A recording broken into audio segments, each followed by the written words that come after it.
अशोक खरातला न्यायालयीन कोठडी सुनावण्यात आली. उद्या पुन्हा न्यायालयात हजर केलं जाणार आहे. उद्या 6व्या गुन्ह्यात आरोपीला हजर केलं जाणार आहे अशी माहिती मिळते.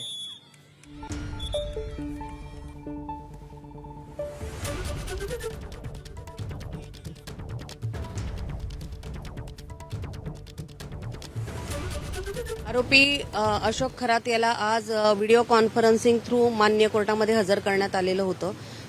जो 79/2026चा जो गुन्हा होता त्यामध्ये पोलीस कस्टडी यापूर्वी मिळालेली होती आणि त्या गुन्ह्याचा मधल्या पोलीस कोठडीचा हक्क जो आहे तो राखीव ठेवून दुसरा जो महिला अत्याचाराचा गुन्हा आहे 81/2026 त्यामध्ये त्याला वर्ग करण्यात आलेला आहे आणि उद्या त्याला माननीय कोर्टासमोर पोलीस कोठडीसाठी हजर करण्यात येईल. एबीपी माझा, उघडा डोळे बघा नीट.